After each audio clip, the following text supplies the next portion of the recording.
पश्चिम बंगाल, असम, तमिलनाडु, केरल तथा पुडुचेरी में विधानसभा चुनावों की तारीख का ऐलान इसलिए तो महत्वपूर्ण है ही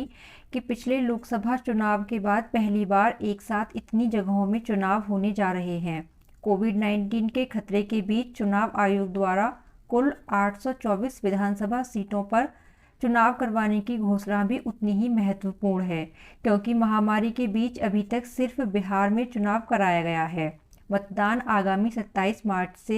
शुरू होकर 29 अप्रैल तक होगा तथा 2 मई को नतीजे आएंगे। कोविड-19 के दिशा निर्देशों के जारी रहने का अर्थ है कि इन चुनावों में घर घर प्रचार में सिर्फ 5 लोग जाएंगे तथा मतदान केंद्रों की संख्या बढ़ाने के साथ मतदान की अवधि भी 1 घंटा बढ़ाई जाएगी। केंद्र में सत्तारूढ़ भाजपा के लिए ये चुनाव बड़ी परीक्षा है, क्योंकि पिछले लोकसभा चुनाव के बाद महाराष्ट्र में सबसे बड़ी पार्टी बनने के बाद भी वह सरकार नहीं बना सकी। हरियाणा में उसका प्रदर्शन कमतर रहा और सिर्फ बिहार में ही वह ज़्यादा ताकत के साथ सत्ता में लौटी। इस बार उसके सामने असम में सत्ता बरकरार रखने की परीक्षा है, तो उससे भी बड़ी परीक्षा पश्चिम बंगाल में है, जहां उसने जोरदार चुनाव अभियान चला रखा है। पिछले विधानसभा चुनाव में 3 और पिछले लोकसभा चुनाव में 18 लोकसभा सीटें जीतने वाली भाजपा का लक्ष्य इस बार राज्य में अपनी सरकार बनाना है, जहां हिंसा की बड़ी आशंका को देखते हुए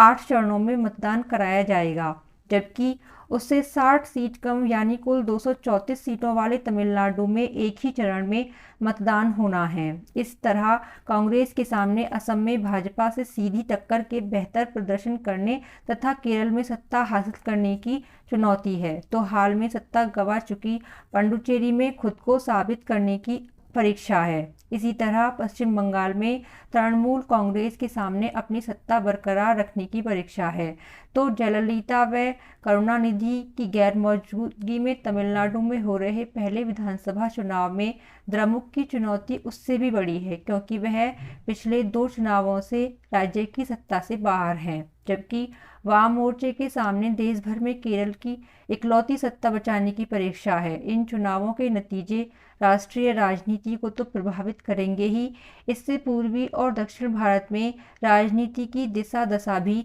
तय होगी।